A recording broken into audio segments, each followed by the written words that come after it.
Hello and welcome to Me, the Wife and Wrexham AFC, a weekly podcast and YouTube channel discussing everything Wrexham from the point of view of long-term fans and brand new fans like my wife.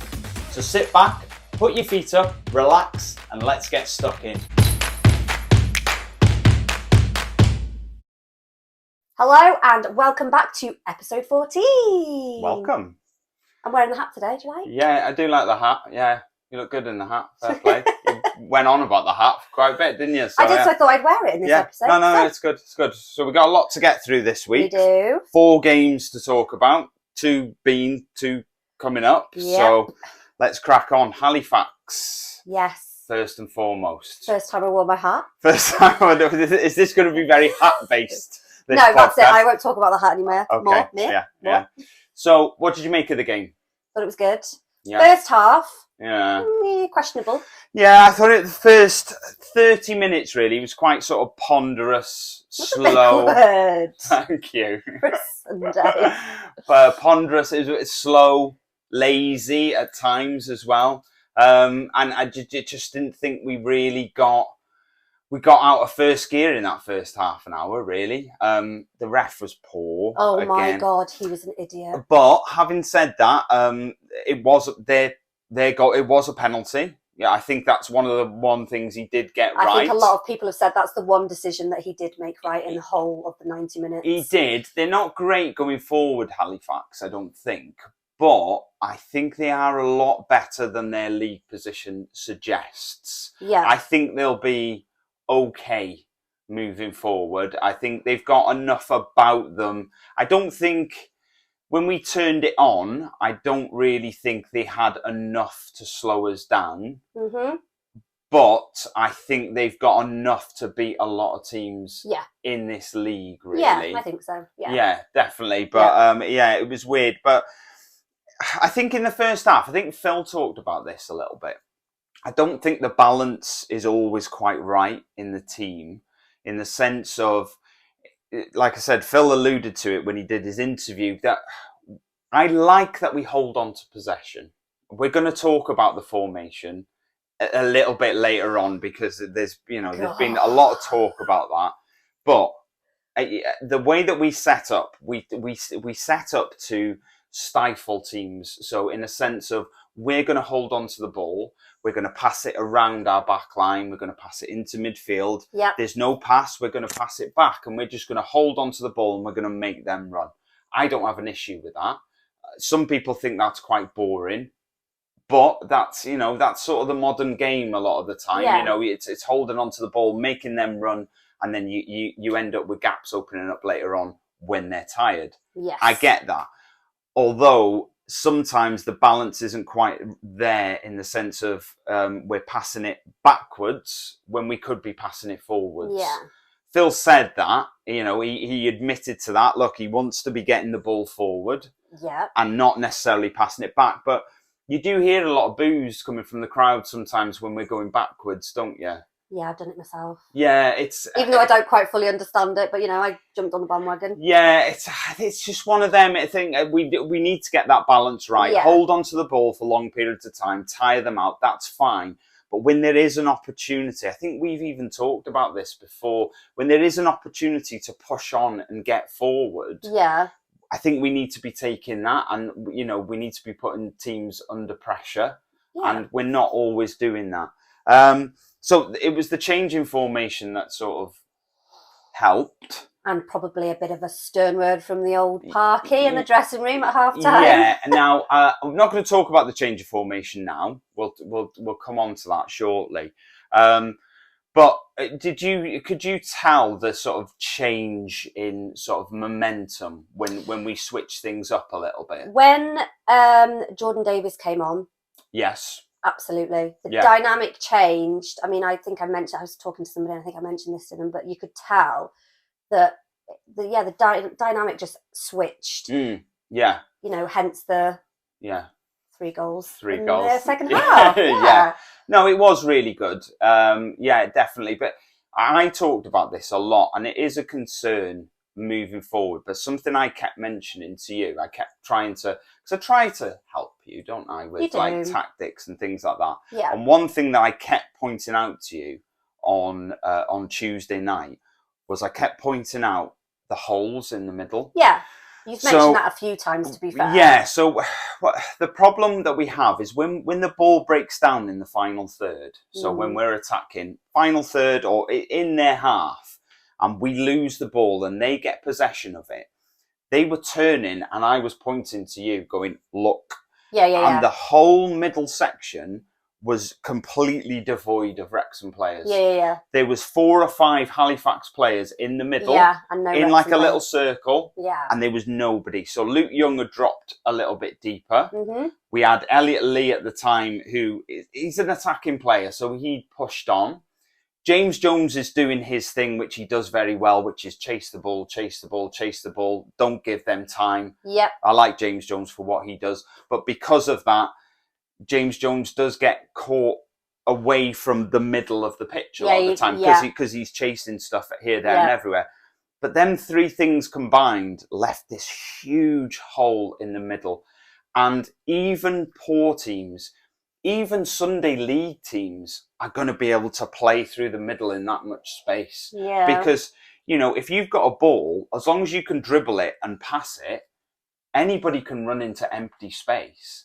And all of a sudden, what it's doing is it's turning a defensive moment for a team into potential attacking moment for them. That, for me, is a concern. I'll leave that to Parky of how he sorts that out, but it happened way too many times for me. Because how many times did I say to you, look at that, look at that, look at that, and it was just happening again and again and again, and there was just big gaps in the middle. Mr. Tunnicliffe played again. He did. What did you think of him? I think he's a good player. Yeah. I mean, you know, he is. He's a unit. He's like, you know. He is, isn't he? He's a big lad. Yeah. But he's not really. If you properly look at him, he's not a big lad. He's not someone you go, wow, look at him. He's very solid though. I think, that's what I mean when I say a unit. Do you know what he reminds me of very much, and an old-fashioned defender. So, like, I was a defender, as you well know, and not a very good one, it turns out. I was all right. And when I started playing, when I was like 10, it was very much right. No messing about. Just when the ball comes, get rid of it. Get rid of the ball. You know, if you've got to kick it out, kick it out. If you've got time to stop, you mentioned that to me yesterday, I think. On Saturday at the game. Yeah, he reminds me of that sort of player. No messing, bosh, get rid of it. And I think I like that because it's a very big contrast to Max, I think, because Max is very much hold the ball. How can I get out? You know, and with experience, I guess, does it? Well, really, that Max is quite not unique, but he's very much a new style of defender. A lot of defenders, Tunnicliffe's the old style defender. Get rid of it, bosh, stick it in the stand. And that's bosh. It is. That's the best word I can describe for just bosh. Get rid of it. And Max is very much the new style of defender in the case of right. Okay, let me pick a pass. You know. You can come unstuck sometimes with that because you're in the mode of let's control it and let's have a look and let's try and pass it. You have to try and balance the two a little bit. I think Tunnicliffe has got that in his locker. I've seen him, come out with the ball, but he's very much, his first mode is very much defend. Let's get rid of this ball. Which is what you want from a defender, isn't it? Do you think Max would be worried? Possibly. Yeah. Possibly. I mean, we all know that how well he did last season, and for the start of this season as well. He's a good little player. Yeah. Good little player. Good little player. Sorry, that sounded really patronising. Sorry, Max. But yeah, I think possibly he could be worried. You don't know what Parky's got up his sleeve, do you, at the moment, in regards to him and Tunnicliffe? You don't. Max has had a bit of he has struggled a little bit. And let's bear in mind, the start of last season, he wasn't in the team. We had Harry Lennon, who we were just discussing before this, is on his way back at the moment. He's pretty much there or thereabouts, which gives us another option. You know, he wasn't even in the team last season, so he's still got plenty of time. I like the way Jordan Tunnicliffe plays. But like I said, that's possibly, you know, with Max Cleworth, he's young. He's got plenty of time to, you know, build up that experience and develop. And whereas Tunnicliffe, he has got that experience.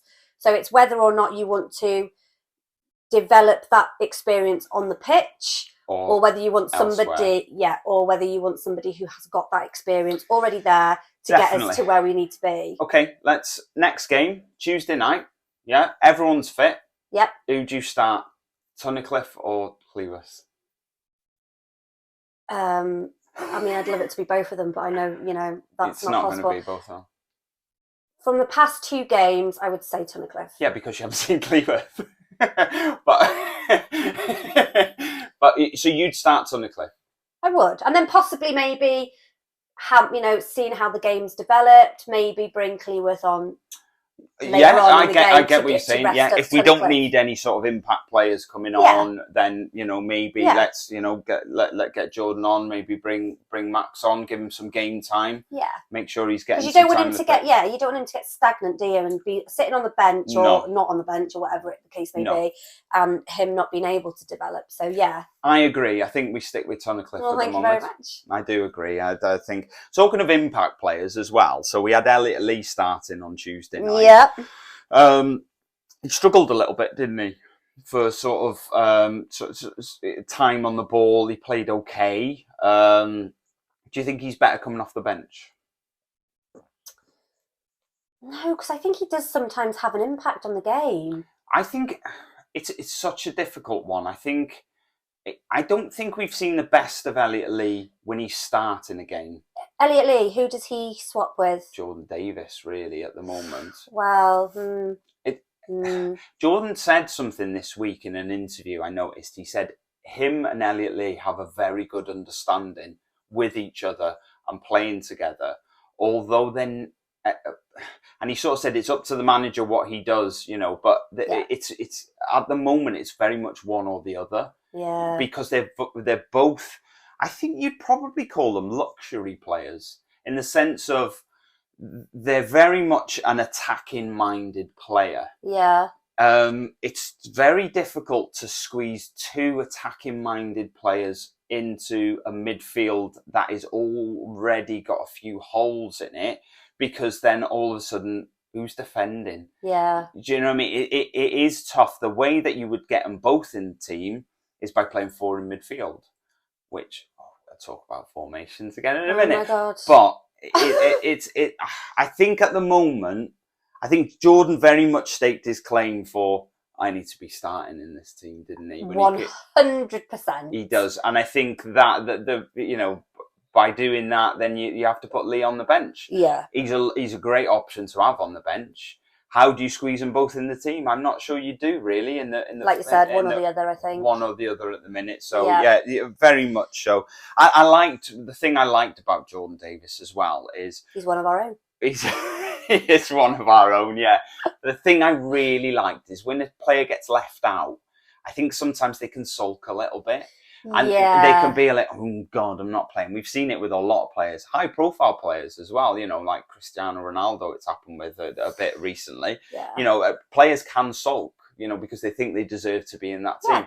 He definitely didn't do that. He came on, he did his job, he made a huge impact when he came on. So I think it's, props to him for that, definitely. 100%. Where does sulking get you anyway? Well, nowhere does it really. Like Jordan Davis said, ultimately... it's Phil Parkin's decision who he starts up with. Yeah. So what's the point of throwing your toys out the pram? Yeah, definitely. Kudos to you, Jordan. Yes, he was very good when he come on. Yeah. So another good performance for Ollie Palmer as well on Tuesday night. Standard. I keep saying that, but standard. So they give man of the match to Ben Tozer. Yeah. Well done, Ben. Congratulations to you. But I don't get this hat thing. But do you think? Should have been Ollie? Yeah. Yeah, I think the fans thought it should have been Ollie as well. Yeah. And I think I'm a little bit disappointed sometimes. I think that's 2 games now this season, home games, where I think everyone in the stands have sort of gone, Ollie Palmer was man of the match, and they've given it to, I think the first time they give it to Paul Mullin. Yep. Tuesday night they give it to Ben Tozer. I don't mind it being spread around, but I just think Ollie had the edge. I don't necessarily think that Ben Tozer didn't deserve it.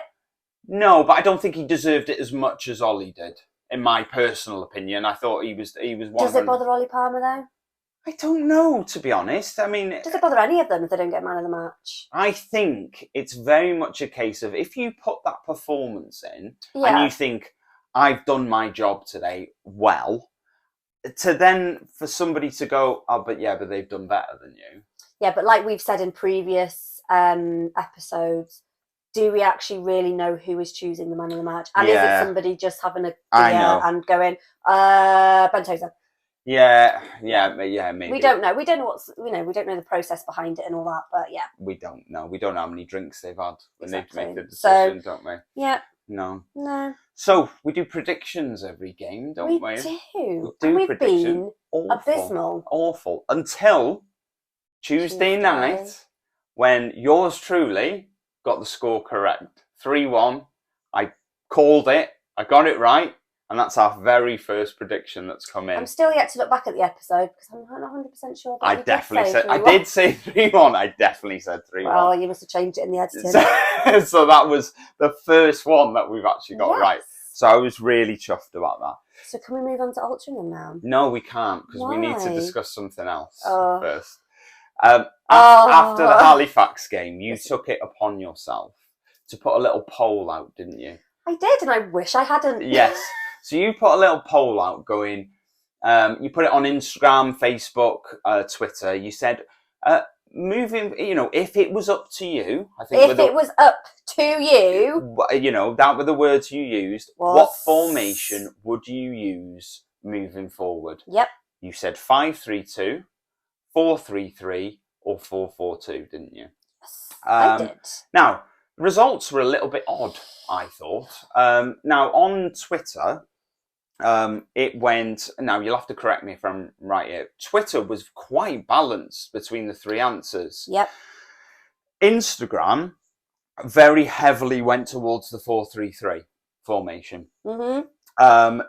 And then we had a lot of people going, we don't play 5-3-2, we play 3-5-2. Yeah, we know this whole conversation, and there was people arguing within the poll. There was people going, why have you put 5-3-2? Why haven't you put 3-5-2? We've talked about this before. It's very much a case of 5-3-2 and 3-5-2 is very much perception based. Do you class it as 5 defenders, or do you class the wing backs as part of the midfield? Hence, it's then 3-5-2. People look at it in different ways, right? So let's not get hung up too much on that. I've got some comments that I want to read out as well. Go on, go for it. So, one season with Wrexham AFC commented saying, formation is not and never has been the issue. Wedging players in who don't fit is the issue. Wrong players purchased for this system. Okay. And then somebody else put, it's irrelevant. It's not up to any of us. And Parky won't change formation. This is the one that really got me because I actually put in the poll, in your opinion. I wasn't saying, right, you've got the decision on Saturday to choose a formation. You actually said, if it was up to you. If it was up to you. What would you do? Exactly. Now, I've got a point about formation. My point is, I think it's quite a complicated one. Now, we play a very possession-based game. Now, the possession-based game works best when you play 5-3-2. Yep. 100%, because you can pass it along your back line, you can make them chase it. As I've said before, 5-3-2 works for that. I can understand why a lot of people want to go to 4-3-3, because at times playing this possession game can be, it's not boring, but it can sometimes lack a little bit of electric. If you get what I mean, it's not always. It's a case of passing it around, making sure we hold on to the ball. Yeah. 4-3-3 is very much what we changed to at Halifax. That was sort of a 4-4-2, 4-3-3, 4-2-1. Oh my God, you'll get so many comments. Yeah, about I know. that. It was in the. in the mode of a sort of 4-3-3. It was in that area. Yes. And people see how exciting we played when it was 4-3-3. It was amazing. But my point on this is, does the 4-3-3 work from the start? Does the 4-3-3 work in the way it does because we've played the possession game, we've played the 5 at the back, we've tired them out, and at the point when they're tired, we switch it to 4-3-3, and then that extra push forward against tired opposition is producing this sort of electric football. Yeah. Does that work from the start? I don't know. We're not going to know unless he does that from the start. I just think people are getting a little bit hung up on the sense of, right, okay, look how well we play when we're 4-3-3. Yes, I agree, but is that because we've done what we've done early on by holding onto the ball and making them chase it? That's my argument for this. Is I'm not sure 4-3-3 works from the start. I think it works after 50, 60 minutes because of what we've done in the first 50 minutes. Yeah. I don't want to get too bogged down with formation because I think it's just... It's a minefield. It is a minefield. And at the moment, I'm happy playing 5-3-2. And then when we need it, switching it up to... 2-3-5 or whatever. Then I'm happy switching it up, which I think works because of the effort and work we put in when we're 5-3-2. Yeah. Should we put that to bed and move on? Can we? Because do you know what? I wish I hadn't put such a... Provocative. I didn't think it would get that much, heat about it. No, I know. And do you know what? Somebody said to me, or somebody commented, not to me personally, although I did take it personally, because that's just who I am. Yeah. Somebody said that it's mad how... Let me just read it, actually, because I get it. I do it justice. It's mad how people think that we start with 5 at the back or something like that. Yeah. I can't find it, so I'm not going to read it verbatim. But anyway, I had to retweet the tweet and a quote on it saying, "Look, I'm learning. Yeah. I'm not up to scratch with all the 5, 3, 7, 12, 16, 18 formations, whatever there is. I'm learning." And it was just, I could have deleted the tweet because it was just getting that ridiculous. Yeah. But, it's good that people are, are interacting and stuff like that. So I thank you all for that. But just bear in mind, I'm new and I will, because sometimes I don't run things past Ryan and say, is this right? Does this make sense? And then obviously you correct me when I do. Put something stupid down. It is what it is. Yeah. The game constantly evolves as well. The game now isn't the same as the game was 10 years ago, even 5 years ago. I've mentioned before, Pep Guardiola came into English football and pretty much changed the whole dynamic of... Is that a player or a manager? That's a manager. He's Man City's manager. Right. He came in and he played in a certain way, and everyone went, I'm playing like that now. And he changed the dynamic of the game. So even from 5 years ago, the game's changed. Yeah. So everything you're learning now, in 5 years, it might be, it's just a case of rolling with it and just learning all the time. Yeah. So it is what it is. Can we talk about Altrincham now? Yeah, we can. Can we move on for formations? Yeah. It's giving me a headache all week. Go on then. Go on, talk about Altrincham. Well, bloody amazing game. From start to finish. Was good, wasn't it? Played well. You play it down so much. Come on, it was great. It was. It was very much a well executed plan, I think. And that's it's not that I'm not excited by it. It's that it wasn't it's not that it wasn't fun to watch. It's not. It was just a very well executed plan, I think. We played, that is what the 5-3-2/3-5-2 formation does. We held on to it really well. We gave them minimal chances. Still a bit concerned about the holes in the middle, but very much it was, we set out a certain way. We executed the plan the way we wanted to. Mm-hmm. We won the game comfortably. I suppose we better just mention as well, we've gone all these weeks without getting any predictions right. And you got the prediction right, didn't we?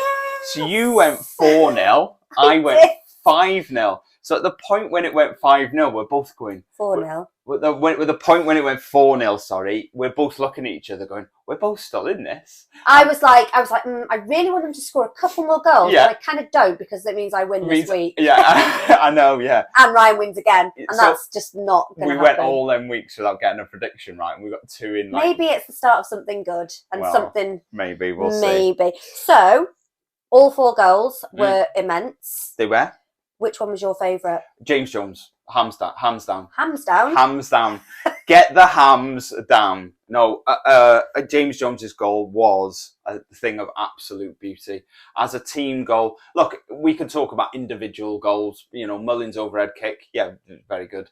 You know, Palmer's goal, very good as well. I liked Palmer's celebration the best. Yeah, 100%. That was the best celebration it was ever. Oh, it was amazing. But I think James Jones's goal was just a thing. I've watched it back. At the time, I think I went because it was just like, oh. I think you weren't the only person that did it was that. Just like you mentioned didn't you, that people were like muttering when that goal went in. People were muttering, going, ooh, we did the cheer. They did the cheer for the goal, and then you could just you just hear people whispering. It was brilliant. It was one of them goals where you had all these little intricate passes, and then it was at the point where it fell to James Jones, and everyone's just like, just don't mess it up now. Don't mess it up now. And then when he scored, it was like, yeah, it was a special goal that was. And I think... Do you think he should have been man of the match then? Who? James Jones. I love James Jones. I think... You love everybody. No, I do. I'm very much for the... I like the players. People don't notice James Jones. I said that to you, didn't I? You did. People don't notice him, and they don't... Same with Luke Young as well. I don't think they notice him very well. They do. No, they don't. I don't think people understand the work that James Jones puts in. A lot of people don't. Because I mentioned on Saturday, a lot of James Jones's best work is done when he doesn't have the ball. And that Which I didn't understand that. Because... No, so what James Jones's job is he's basically like the hare. So he will run all day, and what he will do is wherever the ball goes, he will chase, he will close them down, and his job is to make them turn around and play the ball backwards. That his job is to not let that ball go past him. Okay, so he will chase them, he will block off their avenues of passing. Yeah. And their only option is to turn and go back. Right, okay. Or go sideways. And that's his job. Yep. So he might go 10 minutes and he might have an amazing 10 minutes in a game without touching the ball at all. And will easily be the best player on the pitch. I find that so bizarre. It is bizarre, but that's why he doesn't get the recognition he deserves. Because the people who get recognition are people who are spraying 30-yard passes or scoring goals. This is how, sorry to interrupt, this is how I perceive the game. Like, the people who are, who are the best players are the ones who score the goals. Yeah. But then you kind of don't look at the bigger picture, do you? Yeah. Well, I didn't anyway. No, it's an awkward one, and I think James Jones will always struggle to get man of the match, even though for me he's always right up there. He has poor games. Don't get me wrong. He does have poor games where some people do, because some people will really do their homework and they'll know what James Jones does. So they'll create, people who play football will know what I mean by they'll create triangles. So passing in triangles, and they will just pass around him. And it's very hard for him to stop that. And sometimes it looks like he's having a nightmare. But that's mainly because people have done their homework about the way that he plays and they know how to get around him. And that's where Luke Young comes in, that he needs to be the secondary and help out. So I don't know how we got onto this because all you asked was what was your favourite goal, but James Jones. James Jones for me it was 100%. It was one of the. I think it was probably the best goal I've seen us score this season. Yeah. Yeah, easily. Yeah. So Ollie was man of the match. He was superb. You called it. To be fair, I did. You did call it. I called it. I said 100%. Ollie. I mean, he got man of the match for me when he did that celebration. I just thought that was hilarious. I think, for me, I think he was superb, Ollie, and I think he very much, he looks like a different animal this season to me. He looks fitter than he did last season. I'm not saying he didn't look fit last season, but he looks fitter. Do you mean fitter as in what, or? No, as in it's sort of stamina. I mean, he very much looks like a fitter player. He's chasing stuff down in the 70th, 80th, 90th minute. Well, he wasn't on in the 90th minute, but he's very much there about. He's chasing stuff down. Again, he's doing a lot of good work without the ball. I got a little worried because he hurt himself. I don't know what happened, but he was, he kind of was bending over, and like I thought, oh my God, what's going on? But I think he walked it off, and it just like it never happened. Yeah, it was amazing. His goal, the one where he turned and spun and shot. That was excellent. Not as good as James Jones's goal for me, but that was an excellent goal. His first one, that was an excellent goal as well. But yeah, I mean, Mullin crossed it in, and he took it first time, which is not easy to do, and the placement was perfect. And so for me, out of the two games, I think Ollie was man of the match in both. Yeah. For me, I think he was definitely. I think that there were two man of the match performances for me. And I think I was a little bit annoyed to give it to Ben. Ben Tozer played well in the Halifax game, don't get me wrong. I just think Ollie deserved it in both games. Yeah. Ollie. No? Okay, I thought you were going to join in. Never mind. No, I didn't know where that was going. So, no. Few shout-outs to other players. Tunnicliffe again, excellent. Very good. McFadzean. Yeah, you said that, didn't you? Tuesday, he was good, but he wasn't, he wasn't up there. Yeah. But on Saturday's game, you thought he was really good, didn't you? Yeah. Oh my God. I mean, he was really good. He was really, really. There's just, there's nobody that can say anything to me that would change my mind. I thought he was immense on Saturday. He was. I thought he played well. I do agree with you there. Yeah. He did have a good game. I do still think though that when Mendy's fit, he comes back in. Unfortunately for Fads, but I think that's how it's going to go. See, I get sad about stuff like that because Fadzian's been there from the start for me, and I just get sad when they don't play. Yeah, definitely. But I get why. Talking about, I'm going to go back a little bit, but obviously we played some good stuff on Saturday, and we've talked about the sort of holding onto the ball and the way we sort of play. What would you rather, if you had a choice, if I held out go all Matrix, a blue pill and a red pill, right? Yeah. And I said... You're obsessed with the Matrix. You were talking about this yesterday. I was, yeah. I don't know why, but anyway.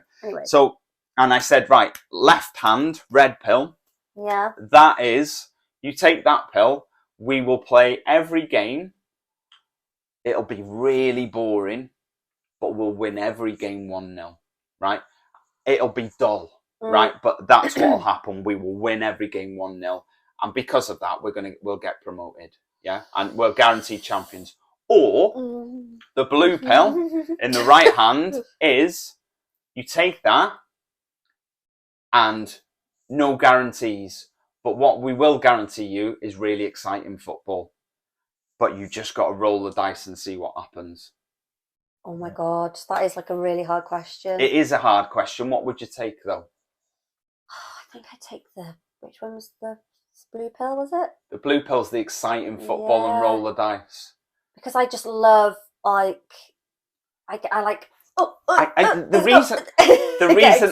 reason I asked that question is a lot of people have gone, look, I'll take boring 1-0s just to get out of this league. They wouldn't. I'm not sure.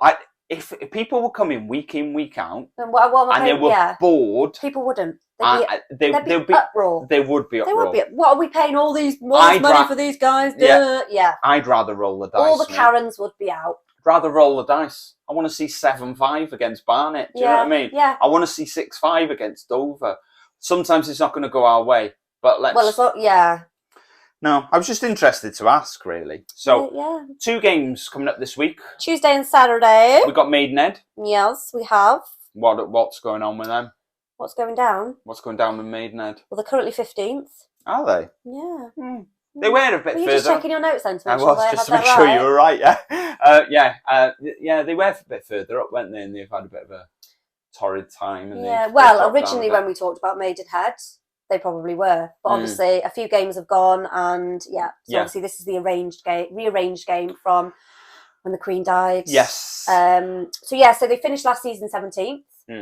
And their top scorer for last season was Joshua Kelly.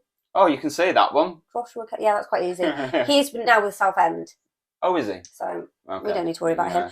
But the top scorer for this season at this moment in time is Sam Barrett. Sam Barrett. Yeah. Why are you saying Barrett funny? I don't know. Barrett. Because I was going to say Barnett. And then you say, And then I went Barrett. Okay, all right. Anyway. So Wrexham, when we played them at home last season, we won 1. Oh, no, we didn't. I've put Wrexham worse. I think that's meant to say drew.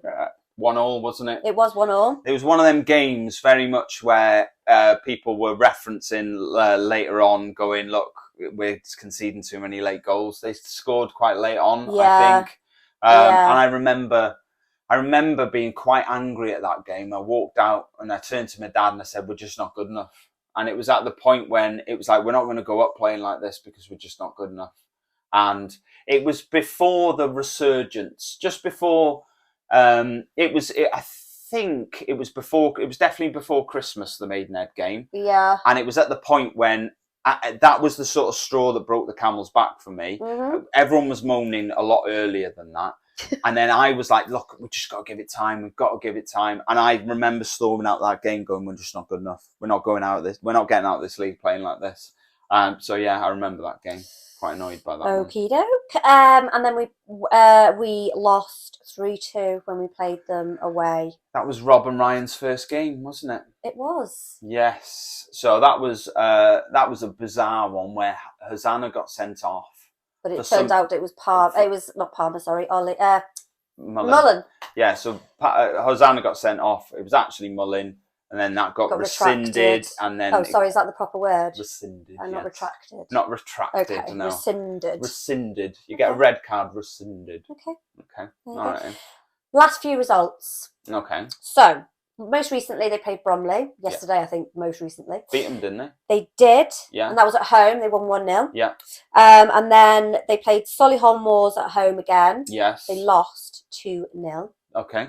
And then the third recent game was Barnet, and that was away, and they lost 2-1. Okay, so they've lost 2 and won 1. That's what you just said. I did. Guess what? What? They're going to lose again when they come on Tuesday. Yes. Yeah, well, fingers crossed. Anyway, we'll have to wait and see. No, we will. Yeah, no. We will win. Basically, last season, out of a possible 6, we took 1 point off them. Wow, that's not great, is it? No. So, okay. Well, we'll turn that around. I think we're very much on course. Predictions? I'm going to go with what happened on Saturday. I'm going to say 4-0 again. I think we'll get a few, but I don't think we'll get as many as we did against Altrincham. Do you think we'll get a clean sheet? That's always the aim. I'm going to go for 3-0. Okay. 3-0 on that one. Come on, boys. 4-0. Nah, just stick with 3. It's fine. 3's enough. And then we've got the FA Cup game. On Sunday. Sunday. I keep saying Saturday. Sunday, the 6th of November, kick-off at 12:30. Yes. Do not forget. So for all of our American friends. Televised again. It will be televised for you. For all of our fans in the UK, it is also televised for you as well. It's on ITV. We'll be there, so we don't need to worry about that. No, we don't need to worry. The game kicks off at 12:30. Sunday. So I think that Sunday. So I think the programme on ITV starts at 12 or 12:15. So just check your local TV listings for that one.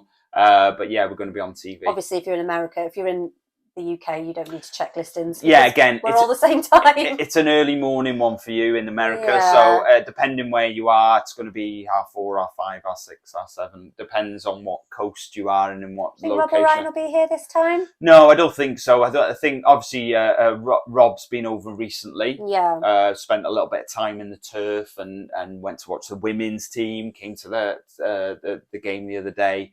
I think it must be quite tough for them because obviously they're from America. I think Rob's living in LA at the moment, so that's a 10-hour flight, is it? Something like that? Something like that. It's definitely in double figures. So it's a hefty flight. He's obviously got kids, and he's got a family, and it must be difficult to balance your time a little bit. I think if Rob had his way, I think he'd move to Wrexham. Proper play.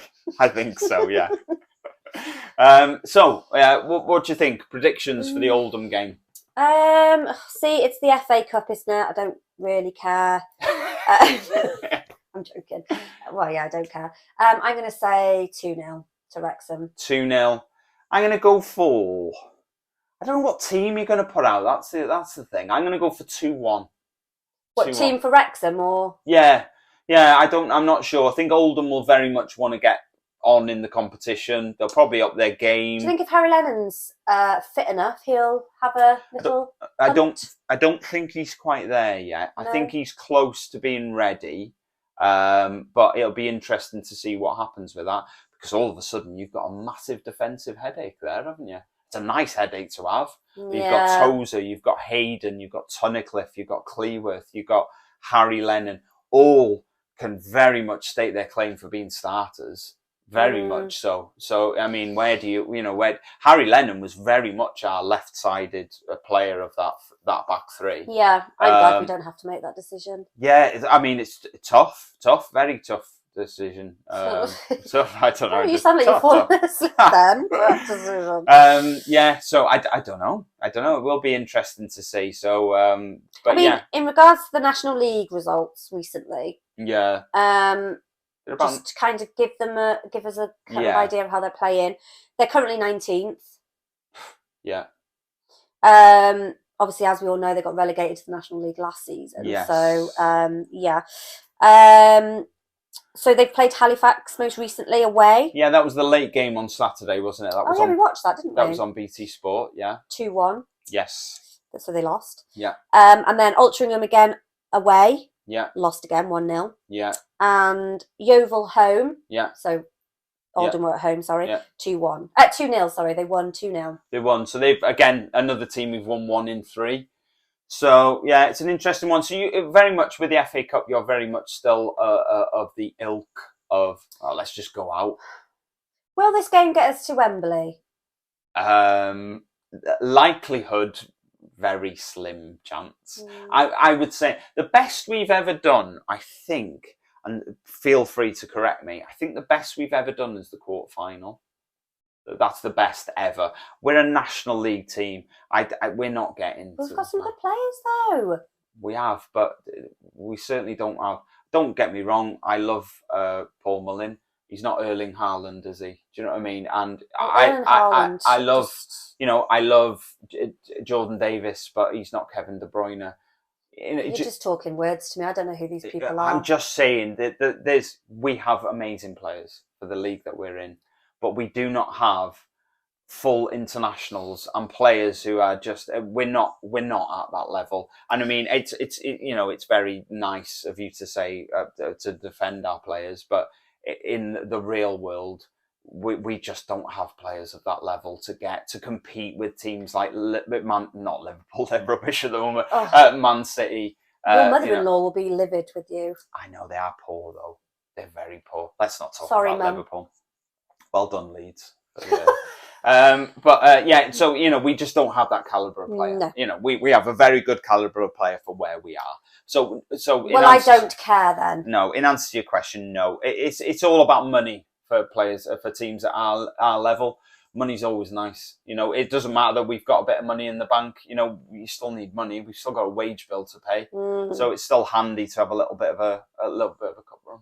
But I mean, if that's the case, then yeah, I'd like to see them get in a bit further so we get more money. Yeah. But I just do not want the focus taken off. Yeah. What our main focus is this season. Yeah. So, you don't want it to be too detrimental, do you? I'll get off my high horse. Yes. Okay. So a few things to mention from the news this week. We've got the club shop are restocking as we speak. Have they restocked, or are they restocking? So. I think they have. Yeah. So it was a point that we made a while ago, especially to a lot of American listeners who were desperate to get hold of Wrexham shirts and maybe some historic Wrexham shirts, and we warned against getting stuff off eBay because it was going for ridiculous money, and we said the club shop would restock. They are on their way, sorry. They're on their way at the moment. Their way. So new shirts are coming to the club shop. For anybody out there, please don't pay the ridiculous prices that are on eBay. Well, this is what they've said. New and replacement stock lines are in store and online weekly, with more home and away shirts on the way. And they've just put a little thing underneath saying beware of counterfeits, because obviously there's going to be. Yes. Our official club shop is the only place you can buy official merchandise. Yeah. And online, obviously, the online are actually physically in the shop. So yeah. So if you're buying from eBay, just buyer beware. I think we can't stop you from buying, but can't stop you. But you don't know whether it's. You don't know if it's legit or not. You might be paying. Some of the prices are ridiculous. You might be paying £200 for something that's a knockoff. £45 to buy the proper thing. Might not even be real. No. You just don't know. So I would definitely keep your money for to give to the club, because we will get more in. Yes, they're coming. They're on the way. They're on the way. Yes. Other news. Ollie Palmer's clothing brand. Yes. Sorry, I've got a really itchy eye. It is. I will actually read the message so I don't get it wrong. It's launching in the next 10 days. Ooh. But he can't give or they can't give a definitive date as of yet. Okay. But in the next 10 days, we shall see it launching. So it's very exciting. So that's WXM Clothing. Just follow it on whatever social media you've got. It's on Twitter, it's on Instagram, TikTok. It's on Facebook. It's everywhere. So follow it. And obviously this podcast, we will tell you on the podcast when something is happening with that. But obviously this is only a weekly podcast. So if you want more up-to-date news about that, search WXM Clothing. Follow them on all social media that you have, and then you can get the most up-to-date news on that one. So that's quite exciting. It is exciting. We touched on Harry Lennon. Yep. Almost being back. Rob Layton is back.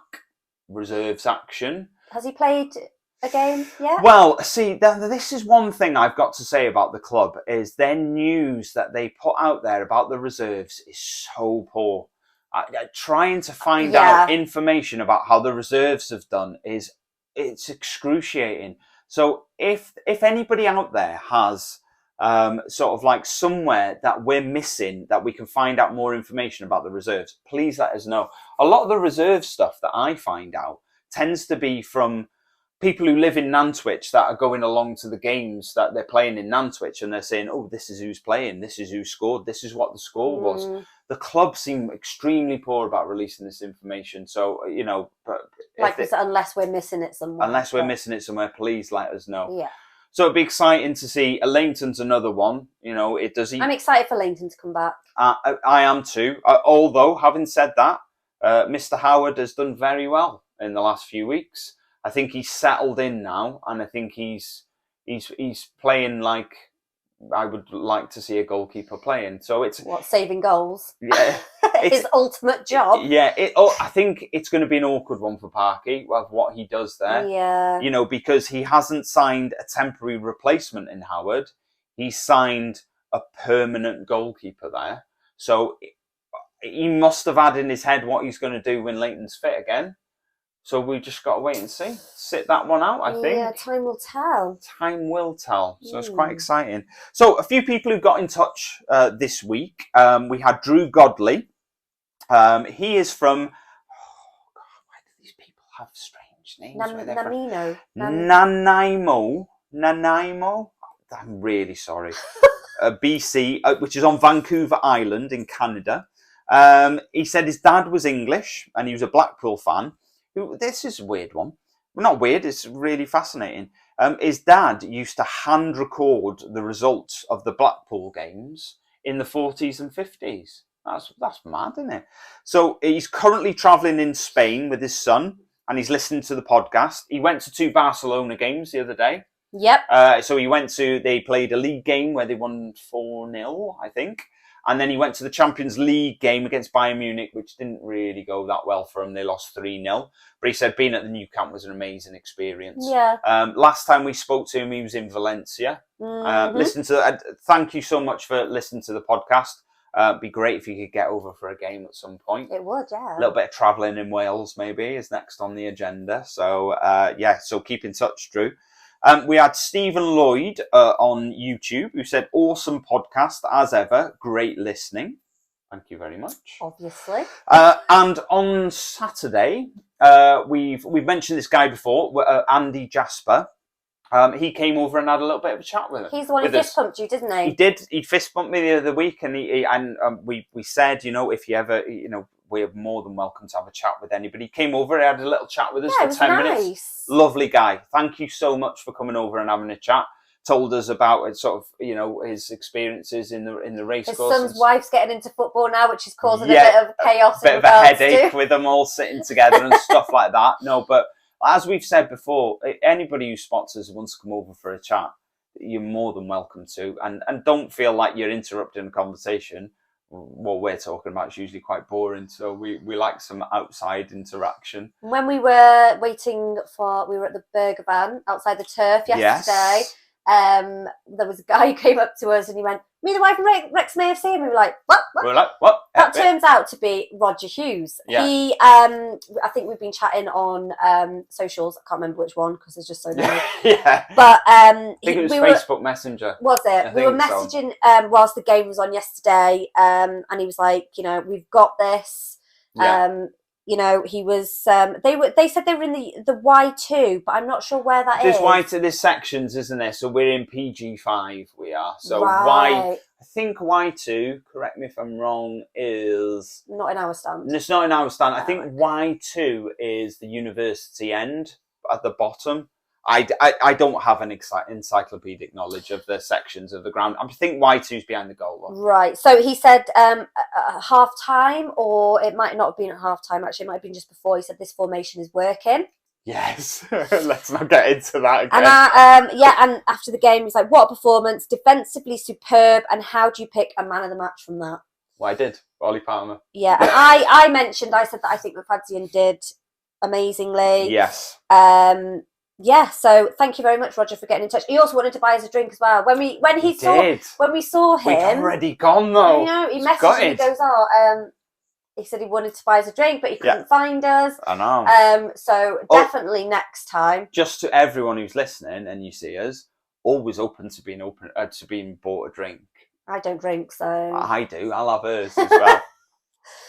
So maybe on Sunday. Maybe we'll see you again. Maybe. Buy us a drink then. Yeah.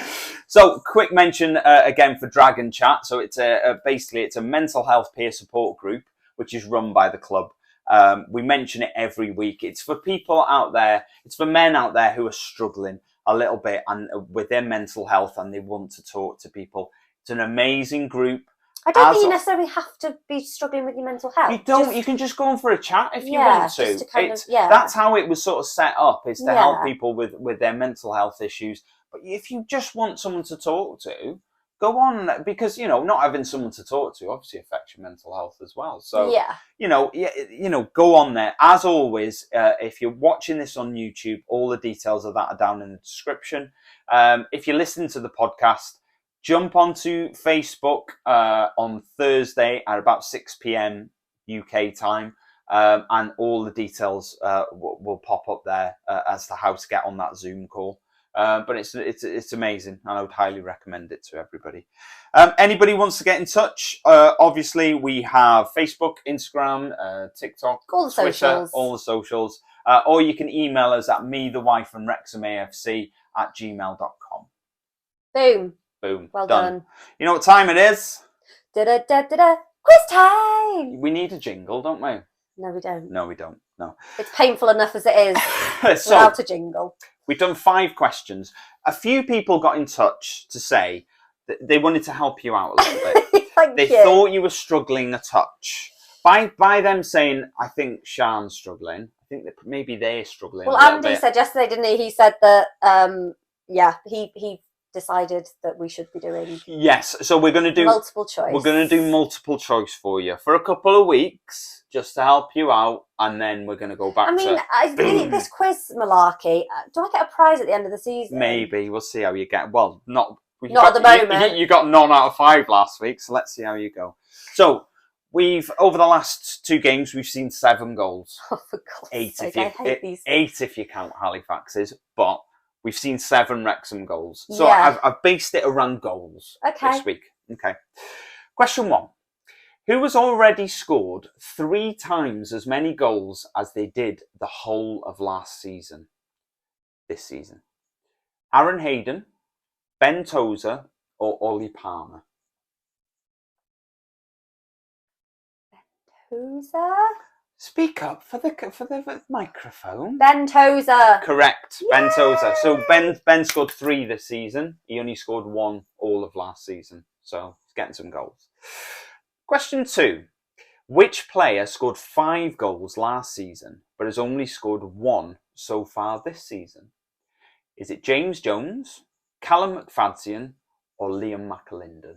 James Jones. Correct. Well done. We're flying. Look at you with your little fingers out there. 1, just 2. Just to count, because I forget. We get to the end and I go, how many did I get? I go, I don't know.